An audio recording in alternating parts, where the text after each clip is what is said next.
Iya, setelah dengar-dengar kan saya juga akhirnya baru-baru tahu itu setelah dengar-dengar kayak apologet yang debat. Nah dari situ saya baru tahu. Tapi maksudnya doktrin Kristennya sendiri paham? Doktrin itu maksudnya ajarannya paham? Iya, tentang kayak yang Trinitas gitu-gitu ya. Iya, nggak Trinitas, kasihilah musuhmu. Enggak banget juga sih. Saya Memang ya gimana ya, itu kan ajaran yang memang diajarkan dengan cara doktrinisasi. Jadi bukan untuk orang mengajak berpikir, tapi imani saja. Iya benar. Biasanya romo, pendeta kalau ditanya, mereka kan jawabnya begitu, bagaimana aja gitu. Beda sama di Islam. Kalau di Islam, di Quran itu juga disebutkan bahwa kita kalau menerima informasi, satu kita harus cek valid enggak. Kedua, kalau kita memilih kita harus bandingkan, bukan cuma asal terima gitu. Kalau kita bandingkan berarti kan, nah, kalau mau beli apa aja kan pasti milih kan. Mau beli bando juga pasti milih kan. Apalagi ini jalan keselamatan gitu Pak, hanya harus dipilih-pilih. Jadi di dalam Islam itu nggak boleh asal menerima, tapi harus menggunakan akal. Banyak sekali ayat-ayat di dalam Quran, ratusan, di mana Allah Subhanahu Wa Taala berfirman, ini bahasa Jakartanya nih, lu nggak mikir gitu, lu nggak punya otak gitu, lu nggak bisa merenung gitu loh, kurang lebih begitu ya, untuk umat manusia, bahwa Allah Subhanahu Wa Taala sebagai pencipta tuh sudah menciptakan ini dengan segala keajaibannya, yang ternyata sinkron dengan sains zaman sekarang. Manusia disuruh berpikir gitu. Dengan segala keajaiban di dalam Quran mengenai sains yang sudah dibuktikan zaman sekarang, kita harusnya bertadabur gitulah, memikirkan, merenungkan kekuasaan yang menciptakan kita. Nggak usah jauh-jauh, kita buka pintu aja, kita lihat hujan, siapa yang bisa bikin hujan gitu, ya kan? Di Quran sudah disebutin bahwa hujan itu berasal dari laut, dari air yang diangkat ke langit jadi awan. Awan itu berat, dia membawa air, bertonton loh ya, kalau kita sekarang lihat di sains loh. Awan itu bukan ringan, walaupun dia mengambang di udara, tapi itu sebenarnya bertonton itu beratnya. Kok bisa gitu loh, sesuatu yang bertonton itu bisa ngambang di langit gitu. Quran sudah menyebutkan 1400 tahun yang lalu. Kita sebagai manusia zaman sekarang, yang hidup di zaman ilmu pengetahuan, kan harusnya kita, oh iya ya, ini berarti kan ciptaan Allah nih. Berarti Allah tuh ada, Allah tuh kuasa gitu. Bisa jatuh hujan, bisa ada pelangi, itu semuanya udah disebutin di Quran. Kalau di Bible, gimana? Langit punya tiang. Tiang awan itu ya. Iya. Biasanya begitu. Jadi, tidak semua informasi yang di Bible itu salah, tidak. Iya betul. Masih ada sisa-sisa firman Tuhan dalam Bible. Tetapi Bible ini sudah ada campur tangan manusianya, sudah banyak campur tangan manusia, sehingga sudah tidak murni lagi. Kalau kita baca dari Kejadian ya sampai Yesus, Kejadian berarti kan, kalau Perjanjian Lama kan Kejadian sampai Maliaki, Yesus kan 4 gospel, Matius, Markus, Lukas, Yohanes. Dari Adam sampai Yesus, kalau kita mau ambil kesimpulan aja, kesimpulan yang gampang aja, pesannya apa sih mereka itu, orang-orang yang diceritakan dalam Bible? Pesannya tuh hampir sama dengan pesan di dalam Islam sebenarnya. Pesannya Tuhan itu hanya satu gitu. Tuhan bukan manusia, Tuhan bukan anak manusia. Masakan ia berfirman terus dia mengingkari gitu. Nanti ada lagi pesan, Tuhan itu tidak bisa berubah, tidak bisa jadi makhluk gitu maksudnya, tidak bisa jadi manusia gitu. Di Perjanjian Lama tuh ada jelas. Kalau bersalah, berdosa, harus apa? Bertobat. Nggak ada cerita harus ada yang mati di atas kayu salib untuk nebus dosa, gitu nggak ada. Yesus sendiri nggak pernah ngajarin dosa waris. Karena nggak pernah baca mungkin ya, jadi saya review gitu ya. Review secara global aja. Coba kita kalau kita buka nih.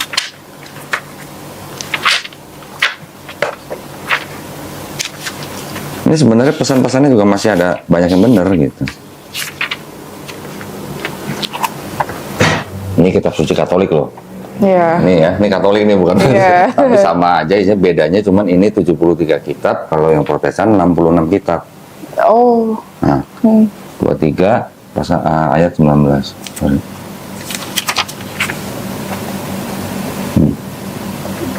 Allah bukanlah manusia. Nah, jelas Kak? Terus ada di belakang nih. Si Maliaki, Makabe, manusia.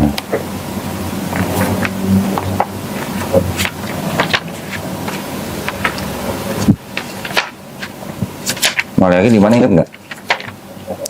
Nggak ingat. Terakhir. Terakhir di Perjanjian Lama ya? Iya. Wah, masih bagus, masih tahu dong, masih hafal dong. Enggak. Kebetulan. Ini karena nggak ada itunya sih, jadi mesti cari-cari sebentar. Betul banget ya. Karena ini ada catatannya. Nih Maliaki kan. Oh, iya. Maliaki 3 ayat 6 kalau nggak salah. Apa nih? Tuhan, Aku Tuhan bahwasanya aku Tuhan tidak tidak berubah. Dan kamu dan aku tidak akan jelas kan? Tuhan bukan manusia, Tuhan bukan anak manusia, Tuhan tidak berubah. Kok tiba-tiba di Perjanjian Baru kok ada manusia yang dianggap sebagai Tuhan gitu? Kan itu udah kontradiksi, Perjanjian Lama, Perjanjian Baru. Iya. Padahal Yesus di Perjanjian Baru pesannya apa? Ke bangsa Israel. Matius 4 ayat berapa nih? 10, mana 10? Matius 4 Sebelumnya. 10 mana? Ini 15 gitu. Ya, sebelumnya. 8, 9, 10. Nyala iblis. Sebab ada tertulis Waktu engkau Yesus harus di- menyembah Tuhan Allahmu. Waktu dicobain sama iblis, Yesus bilangnya apa? Iya, nyala iblis. Sebab Harus ada menyembah tertulis engkau harus menyembah Tuhan Allahmu. Tuhan Allahmu. Terus di sini dibilang apa lagi nih? Di Markus.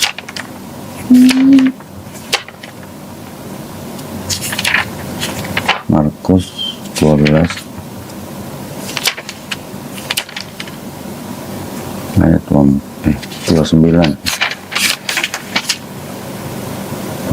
mana? Ini kok 37? Oh ini nih 29 sini. Iya. Apa nih? Hukum terutama ialah dengarlah hai orang Israel, Tuhan Allah kita, Tuhan itu Esa. Nah, Tuhan itu Esa. Kok kenapa ya nggak bilang Yesus aku nih Tuhan yang Esa gitu? Nggak bilang gitu. Iya, nggak ada. Jadi Iya. ada di Matius begini nih. Ini lebih jelas lagi nih. Putusan. 18. Ini berapa? 18 kan ya? Ayat berapa nih? 1 ayat 3 coba. Dia berkata apa? Aku berkata kepadamu sesungguhnya jika kamu tidak bertobat dan menjadi seperti anak-anak kecil ini, kamu tidak akan masuk ke dalam kerajaan surga. Tuh. Jadi untuk masuk kerajaan surga perlu apa? Cuman perlu apa? Bertobat kan? Dan menjadi seperti anak kecil ini. Menjadi seperti anak kecil maksudnya gimana sih? Polos gitu ya? Betul nggak? Bertobat bilangnya. Terus kan tiba-tiba di surat-surat Paulus, you nggak akan selamat kalau nggak percaya Yesus sebagai Tuhan dan Juru Selamat yang udah mati di atas kayu salib. Iya. Betul. Ada perbedaan gitu loh. Iya. Paulus bilang kalau nggak ada dosa yang sudah dilakukan oleh Adam dan Hawa, makanya apa? Kalau tidak ada dosa itu, makanya kita tidak berdosa. Jadi maksudnya ada dosa yang menjalar dari Adam Hawa ke kita gitu. Ke setiap bayi yang lahir tuh udah bawa dosa waris. Iya. Jadi kalau bayi yang lahir sehari 2 hari meninggal, kira-kira masuk surga masuk neraka? Neraka. Kalau menurut Paulus. Menurut Paulus. Tapi kalau menurut logika kita, apa iya Tuhan Betul. adil nggak sih? Baru lahir kok masuk neraka gitu loh, Iya. karena bawa dosa. Tahu dosa juga enggak gitu bayinya. Itu loh maksudnya. Jadi di dalam satu kitab ini memang ada doktrin yang berbeda. Kenapa berbeda? Karena yang Perjanjian Lama itu sebenarnya punya orang Yahudi. Iya. Orang Yahudi itu betul-betul murni monoteis. Tuhan cuma satu, nggak ada yang lain gitu. Karena perintahnya apa? Di Keluaran 20. Di 10 perintah Allah kan ada sebenarnya. Bentar ya. Ini saya ambil aja. 10 perintah Allah kan ada di Keluaran setelah Kejadian. Keluaran 20.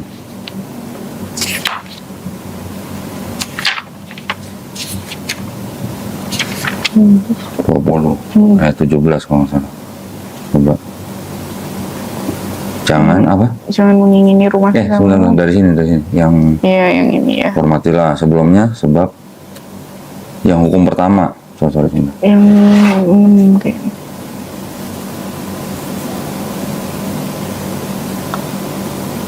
Nih. Ayat 23 tuh. Jangan ada padamu Allah lain di hadapanku. Sinta mungkin bingung, kok jangan ada Allah lain gitu.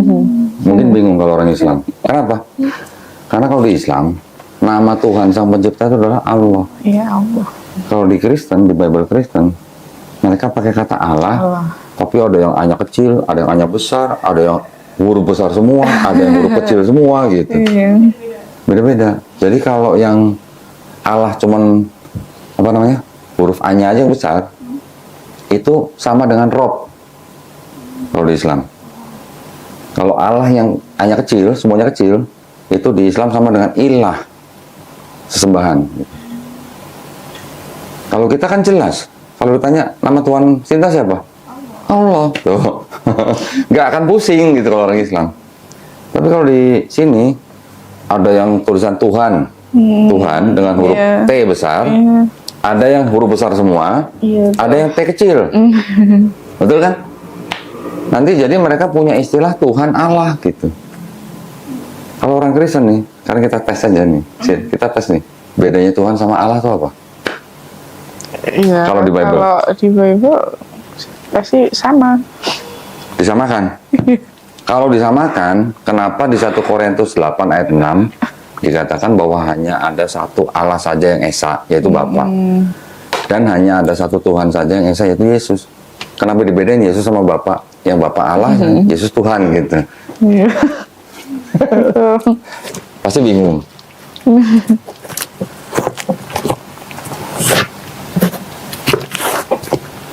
Jadi sebenarnya Paulus sih sebenarnya nggak apa ya? Sebenarnya Paulus tuh nggak menganggap Yesus sama dengan Bapa. Kan Yesus punya, dianggapnya kan Yesus kan punya Tuhan namanya Bapa, disebut Allah gitu kalau di Bible.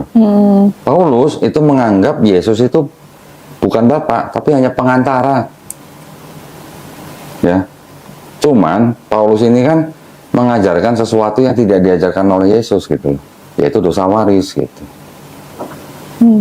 Tetapi Paulus tidak menganggap Yesus sama dengan Bapa, gitu. Tapi hanya pengantara gitu. Jadi ada perbedaan hierarki gitulah, perbedaan otoritas gitulah. Karena kan Paulus bilang begini, kepala dari wanita dalam hal ini istri itu adalah suami atau laki-laki. Kepala dari laki-laki adalah Kristus. Pernah baca? Kepala dari Kristus adalah Bapa. Berarti ada tingkatan hierarki kan?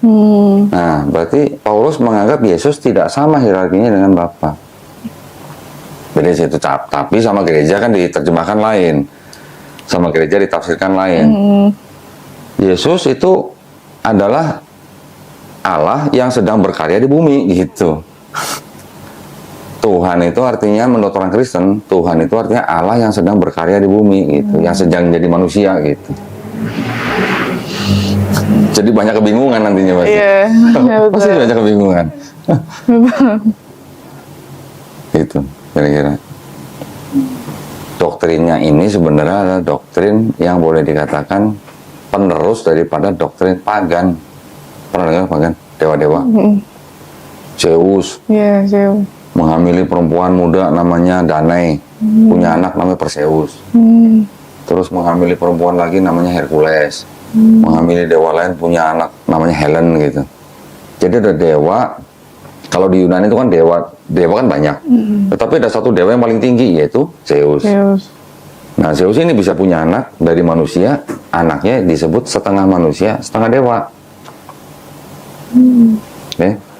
Apa bedanya sama Yesus gitu kalau di sini?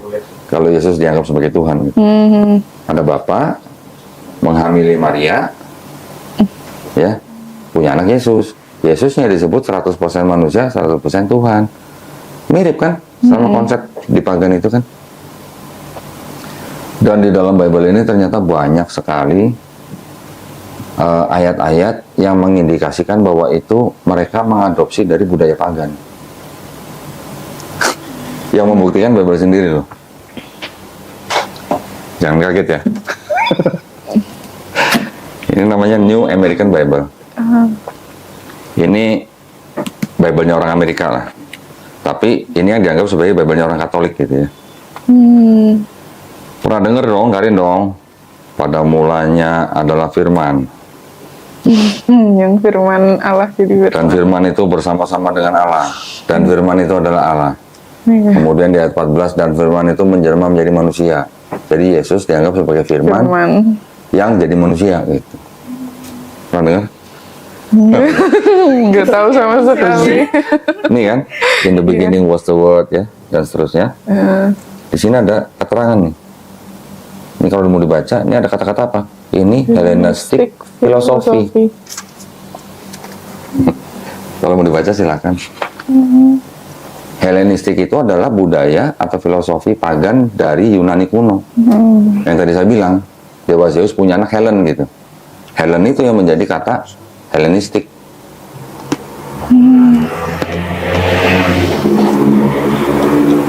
Betul. Harus difoto lah. Tunjukin ke papanya. Iya. Kebetulan ini kitabnya orang Katolik.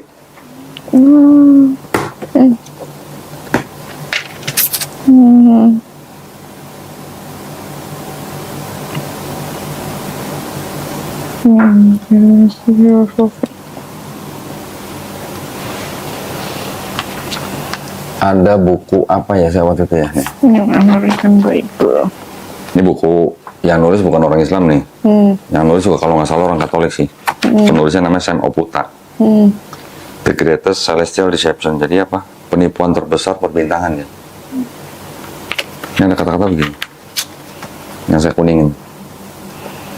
Mitra like Jesus was venerated as the way, the truth, the life, the light, the word, the Son of God, and as the God Spirit. Ingatnya ayat apa kalau lihat baca begitu?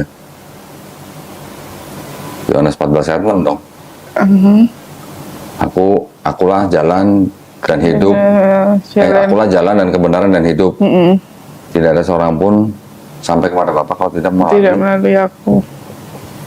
Apa bedanya sama Dewa Mitra? Sama juga disebut the way, the truth, and the life. Mitra like Jesus. Jadi memang konsepnya itu memang konsep yang diadopsi dari kepercayaan-kepercayaan sebelumnya. Kira-kira 6 abad sebelum Yesus dianggap sebagai Tuhan di abad keempat, 325 Masehi. Kira-kira 600 tahun sebelumnya, ada namanya Raja Ptolemy di Mesir, yang mengangkat dewa Serapis menjadi Tuhan. Tahun 305 Masehi, sebelum Masehi. Kira-kira 600 tahun kemudian baru Yesus juga diangkat sebagai Tuhan di Konsili Nisea 325. Pendeta-pendeta yang ikut di dalam konsili itu juga mantan orang-orang atau pendeta-pendeta yang menyembah dewa Serapis sebelumnya. Jadi ini tukar Tuhan gitu lah. Pusing. Di gereja nggak pernah jelasin itu pasti. Iya benar. Nah, jadi saya bilang tadi kan masih ada sisa-sisa kebenaran di dalam Bible. Karena ya di dalam Islam kan kita tahu ya bahwa Quran membenarkan kitab-kitab yang sudah diturunkan sebelumnya. Taurat, Zabur, Injil. Iya. Tetapi Taurat, Zabur, Injil ini kan tidak ditulis oleh orang-orang atau nabi-nabi rasul-rasul yang menerima langsung. Taurat nulis apa? Musa nulis Taurat nggak? Nabi Daud alaihissalam nulis Zabur nggak? Nabi Isa nulis Injil nggak? Nah, yang nulis ini siapa? Pengikut-pengikutnya. Pengikut-pengikutnya setelah nabinya sudah nggak ada, barulah ditulis gitu. Nabi Musa hidup tahun berapa? Abad berapa kira-kira? abad 16, 15 atau 15, 14 sebelum Masehi. Itu 1500 tahun sebelum Yesus gitu kan. Iya betul. Sedangkan Bible ini baru disusun atau baru disusun itu baru kira-kira di abad ke-5 sebelum Masehi. Jarak sama Musa 1000 tahun. Apa mungkin Musa yang nulis? Gitu. Ya, Tapi bukan yang ini ya, yang ini nih. Sorry. Yang ini. Kalau yang ini, Bible-nya orang Yahudi. oh, Dalam bahasa Ibrani. biasanya kayak gini. Dari kanan ke kiri kalau Yahudi. The Stone Edition. Tapi itu ada terjemahan bahasa Inggrisnya. Oh iya, ada terjemah. Nah, itu yang disebut dengan Tanakh. Tanakh itu singkatan dari Torah, Nevi'im, Ketuvim. Yang nyusun ini orang-orang Yahudi. Ini baru selesai disusun itu kira-kira abad ke-5 sebelum Masehi. Ditulisnya mungkin dari abad-abad ke-7, 8, 9 lah ya. Tapi baru menjadi Bible-nya orang Yahudi baru di abad ke-5 sebelum Masehi. Sudah ada Yesus belum? Belum. Sudah ada Kristen belum? Belum. Ini diterjemahkan sama orang-orang Mesir, sama Yahudi-Yahudi juga, menjadi ini. Ini kenapa bukannya jadi kanan ya? Pernah dengar Septuaginta? Oh iya. Itu diterjemah dari Ibrani, diterjemahkan menjadi bahasa Yunani, menjadi kitab Septuaginta. Bahasa Yunani. Ini diterjemahkan kira-kira abad ke-3 sebelum Masehi. Sudah ada Yesus belum? Belum. Sudah ada Kristen? Belum. Ini di abad-abad pertama, kedua, ketiga, keempat itu dikoreksi sama bapak-bapak gereja setelah ada Kristen. Baru setelah dikoreksi di kanon menjadi PL. Oh iya iya. Nah, jadi seolah-olah Septuaginta ini dikoreksi untuk seolah-olah berbicara mengenai Yesus di PB gitu. Jadi orang Kristen kan atau pendeta kan selalu bilang Yesus sudah dinubuatkan di PL. Selalu kan begitu. Padahal menurut yang punya kitab Tanakh itu orang Yahudi Iya. tidak mengakui bahwa ada nubuat buat Yesus, sama sekali nggak ada, nol gitu. Nah, mereka orang Kristen mengaku ada nubuat ya berdasarkan dari PL karena PL dapat disusun dari Septuaginta ini yang sudah dirubah-rubah gitu. Perubahannya memang tidak mencolok, tapi jelas banget. Nah, itu yang saya pelajarin tuh, bantahan-bantahan nubuat yang untuk Yesus yang dibilang di PL itu yang saya bantah tuh, semua saya berdasarkan itu. Nah, kemudian kan di abad-abad abad pertama, abad kedua, pertengahan abad pertama sampai pertengahan abad kedua, baru perjanjian baru disusun, ya kan? Oh, ada 4 gospel yang dimasukkan. Pembagian nanti ada 13 surat Paulus gitu kan. Menjadi perjanjian baru, ditambah dengan surat-surat rasul, plus wahyu, menjadi perjanjian baru kan. Ini ditulis kira-kira abad kedua, pertengahan abad pertama sampai pertengahan abad kedua. Baru yang ini, setelah jadi PL, ini ditambah di belakangnya. Jadilah Bible Kristen.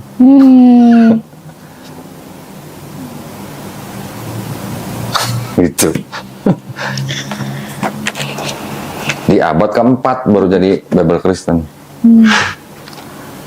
Gospelnya yang dipilih sama bapak-bapak gereja cuma 4. 4 kenapa? Karena yang 3 ceritanya mirip.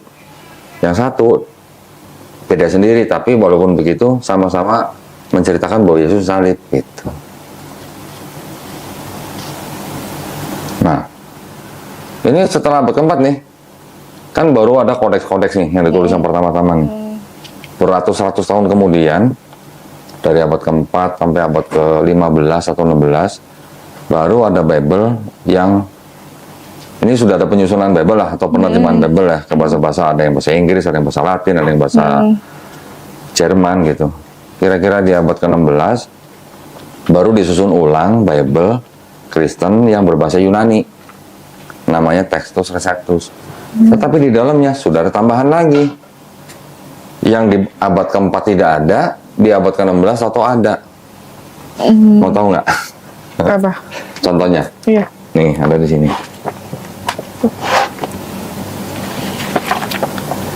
1 Yohanes pasal 5 ya, ayat ke-7 nih.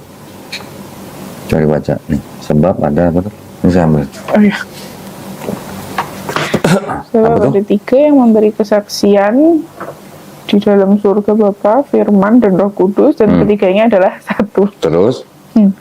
Dan ada 3 yang memberi kesaksian di bumi. Nah, oke. Sampai di situ.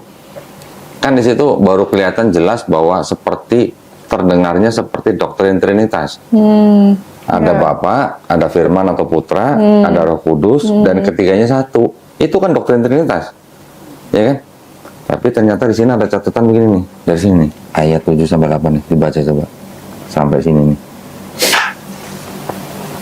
Bagian ayat ini tidak terdapat dalam naskah-naskah Yunani yang paling tua, dan tidak pula dalam terjemahan-terjemahan kuno, bahkan tidak dalam naskah-naskah paling baik dari Vulgata.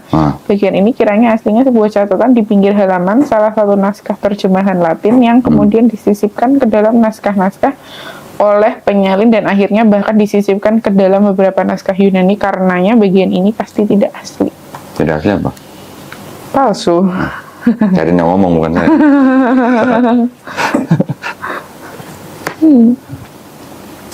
Gimana Sin? Kalau kamu punya Quran, ya Quran, terus di dalam Quran tuh ada catatan seperti itu, kira-kira kamu gimana? Jadi ragu. Ragu. Cari tahu dong. Gimana ceritanya kok bisa ada ayat yang tadinya catatan di pinggir halaman disisipkan menjadi ayat. Jadi catatan penyalin ini adalah penafsiran penyalin bisa menjadi ayat gitu. Dan itu banyak yang seperti itu, nggak cuma 1. Di Perjanjian Baru itu ada belasan yang seperti itu. Bahkan cerita mengenai, pernah dengar kan yang cerita wanita berzina mau dihukum? Oh iya pernah. Pernah dengar kan? Pernah. Ternyata itu juga sisipan. Oh, malah. Karena apa? Karena ada di dalam kurung. Saya tunjukin nih. Iya, iya. Tunjukin bedanya nih. Jadi kalau dibilang apa? Bible jujur nggak? Jujur, nah itu bilang tidak asli. Tapi buat pendeta dan jemaat-jemaat yang percaya, mau asli mau tidak asli buat mereka nggak peduli, nggak penting gitu katanya. Yang penting percaya Yesus sebagai Tuhan dan Juru Selamat begitu aja. Ya kan? Iya benar. Kalian di rumah punya Bible apa? TB. Terjemahan baru kan? Iya pasti. Yang LAI kan? Iya Ini benar, kan? yang kayak gitu. Sudah punya yang TB2 belum? Ini baru keluar tahun ini. direvisi Baru keluar tahun ya, ini. yang tahun ini. Ini ada buku penjelasannya nih, penjelasan singkat. Alkitab TB edisi kedua. Di sini dijelaskan bahwa ada apa nih? Tanda kurung tegak, itu artinya apa? Tanda kurung tegak, teks-teks yang kita inginkan tidak terdapat dalam naskah kuno. Nah, berarti kan ada naskah yang belakangan yang memuat gitu kan. Naskah yang kuno tidak ada, naskah belakangan ada gitu. Berarti kan itu ada perubahan, ada tambahan gitu.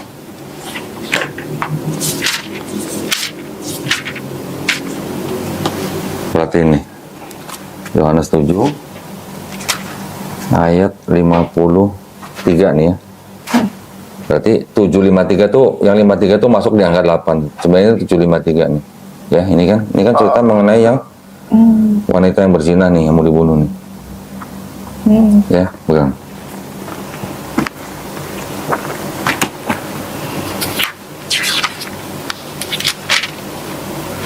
Nah, nih, bandingkan sama ini.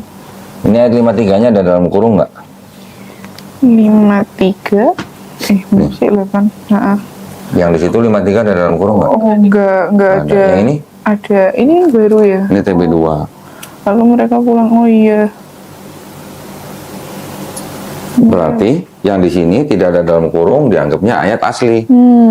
Yang ini yang keluaran terbaru ada dalam kurungnya, berarti dianggap ayat ini tidak asli. Karena menurut buku penjelasan itu tidak terdapat di Naskah kuno. naskah-naskah kuno. Padahal 1 sampai sini ya. Banyak satu apa ya, satu cerita.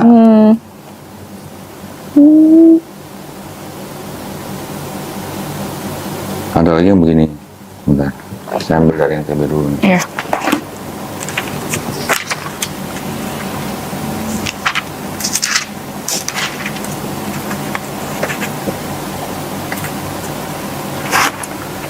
Markus 16 ayat berapa nih? 9, ayat 9 ya. Saya bukan. Iya. Saya cepat buka Bible karena dulu waktu remaja saya juara buka Bible.